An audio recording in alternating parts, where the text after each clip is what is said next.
Why is change in life so difficult?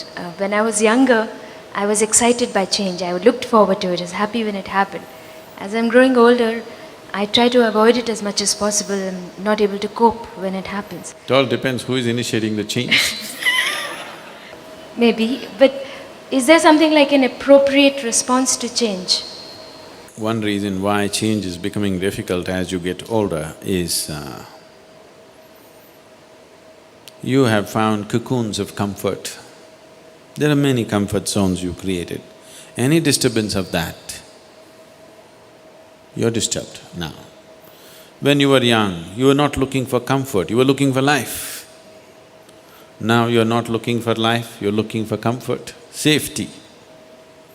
See, when you were 16, 18, you had wild dreams as to what you want to do with your life. By the time you became 25, you cut down all the frills and thought, this is all not practical, I am becoming practical now. All that happened is you were becoming a coward, but you said, I am becoming practical, and cut down many things and said, if I get a job, if I earn my living, this is okay. By the time you're 35, you're thinking, if I don't get into any trouble, that's enough. You're not looking forward into anything great happening. If I don't get into trouble, that's enough. But that's when you start getting into trouble. So, you're not looking at life with zest, you're looking at life as safety. The more security-oriented you are, the more disturbed you will be with every change that happens in your life. The essence of physical existence is change, isn't it? Isn't it so? Everything is changing. Is there anything that's not changing? Everything in the existence is changing, isn't it? The physical existence is constantly changing.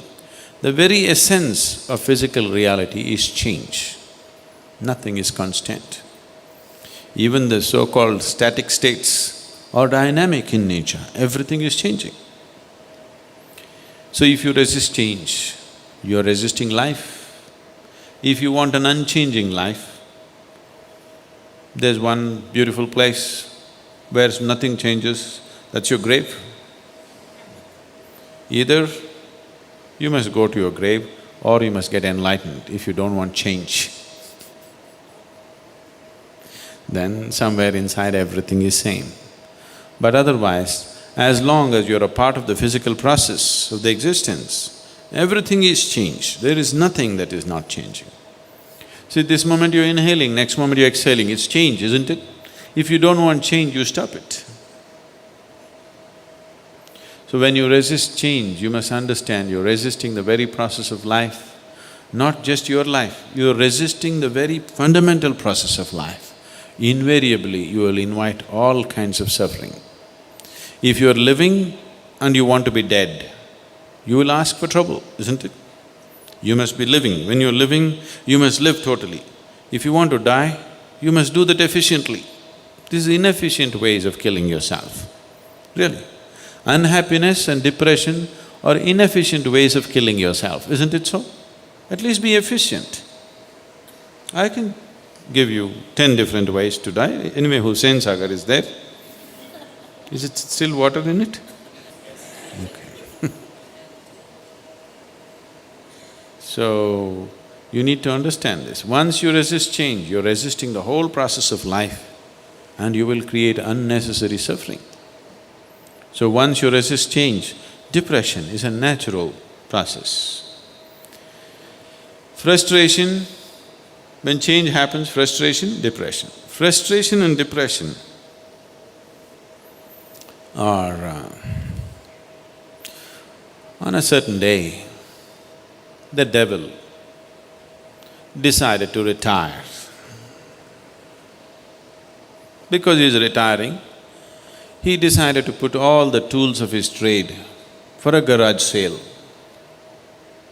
So he opened up discount sale, all the devil's tools. There's a huge rush. There are all kinds of things, anger, hatred, jealousy, this one, that one, everything on the table. All of you people went and bought it up in no time. Everything was sold out in the first hour, all his tools. The whole humanity has bought it, isn't it? But he had still one more bag and what's your name? Leena? Leena went and asked the devil, "What's in that bag? Isn't that for sale?" He said, "No, no, these are the prize tools. Just as souvenirs, I want to keep them because they have worked best to do my job." Leena said, "No, I want it, please. Won't you sell that?" Devil said, "No, no, no, these two tools that I have in this bag, they have worked so wonderfully well in my whole career that I would like to keep them as my souvenirs." Once Leena said, many other people joined behind her and, "Please, put it on sale, put it on sale, put it on sale." Then the devil pulled out and said, "Okay, if you're giving a good price, let me put it on sale." Then it pulled out frustration and depression and put it on table. These two are the best of the devil's tools. If you want to destroy your life, frustration, you start with frustration, develop into depression. You're there. There's nothing worse than that. You'll work against yourself. And the moment you resist change, frustration is natural. Once frustration comes, it'll naturally evolve into depression. So, you put it on sale.